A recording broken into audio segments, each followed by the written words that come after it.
Vocês voltaram de um país que é mais pobre que o Brasil.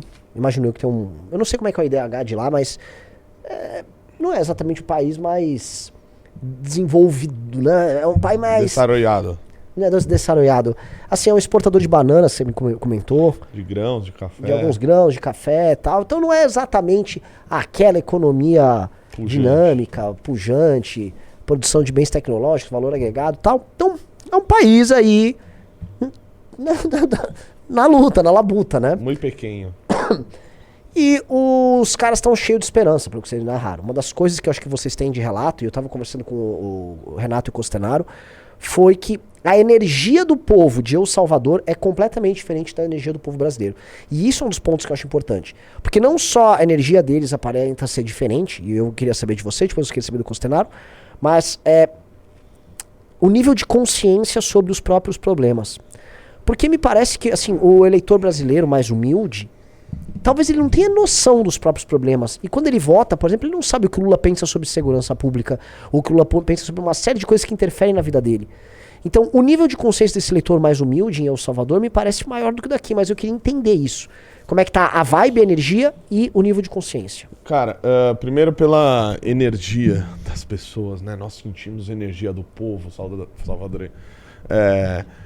Cara, a gente viu em pequenas coisas, assim, desde conversar com as pessoas, você vê elas receptivas, até, sei lá, o fato de um dia eu tinha ido comprar uma água, eu tinha confundido a moeda de 50 com a de 5, o cara do meu lado pagou pra mim. Você vê as pessoas num alto astral, numa perspectiva de esperança muito grande, achando que agora que o país resolveu o principal problema deles, eles podem de fato desabrochar, crescer, se desenvolver. Você vê isso nas pessoas, vocês verão isso na entrevista, principalmente quem vai receber o documentário completo, exclusivo, que basta você clicar nesse link que está aqui embaixo que você terá acesso a isso.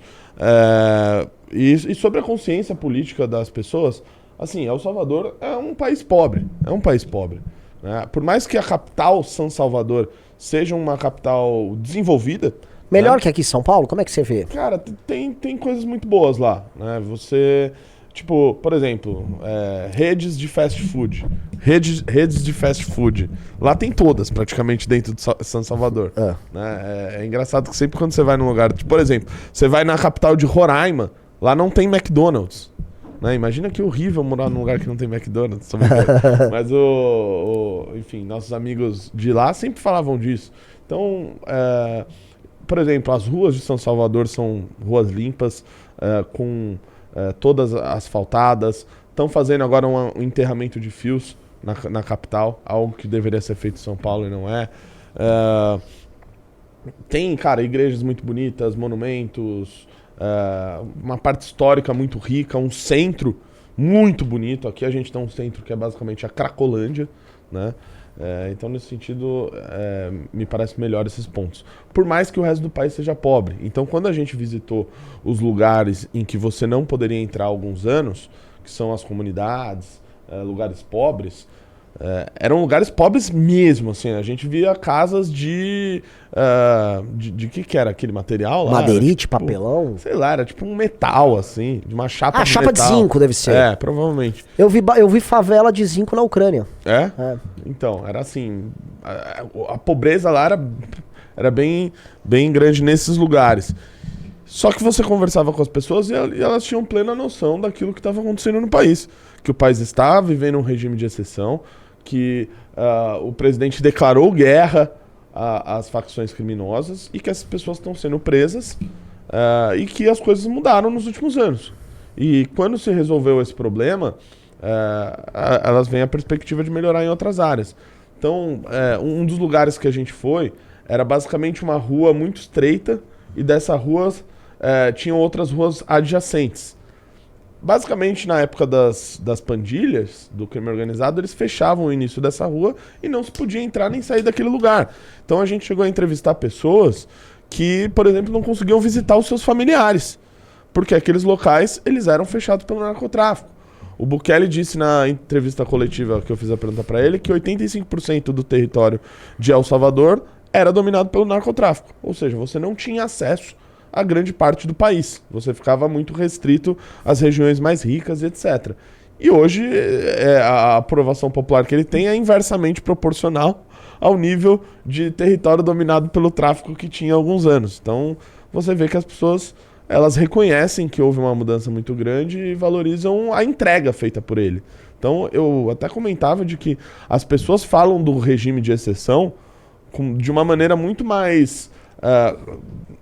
eles falam mais do regime de exceção do que do Bukele lá.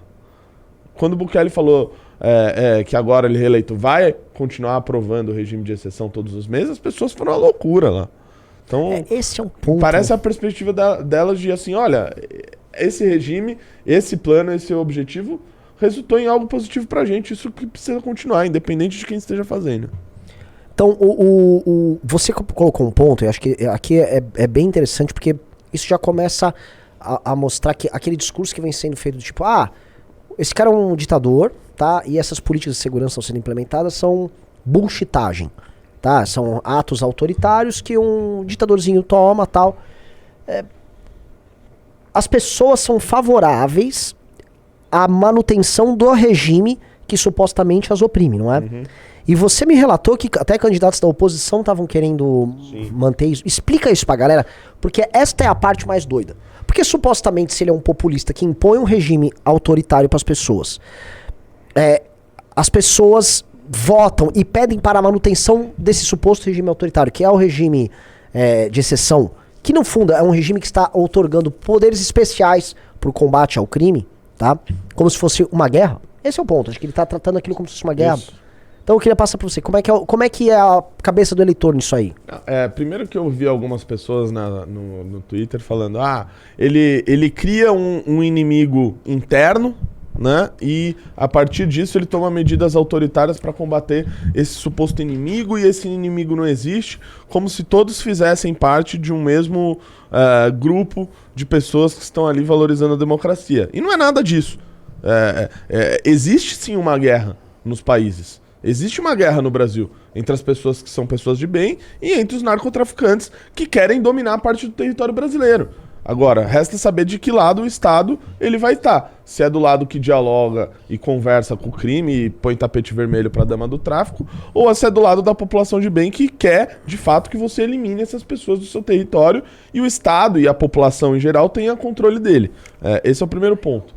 O segundo, falando de El Salvador, no final da campanha, isso até o Bukele postou nas redes dele, no Twitter, a oposição, que é principalmente formada por dois partidos, o Arena, que é um partido de direita, ou segundo ele, supostamente de direita, e o FMLN, que é um partido de esquerda, que inclusive fizeram um acordo ali em 1992, que são chamados Acordos de Paz, do qual o Bukele é absolutamente contra esse acordo, questiona muito isso, retirou monumentos que simbolizavam esses supostos acordos de paz, que acordo de paz não tem nada, foi um acordo corrupto entre militares corruptos e guerrilheiros.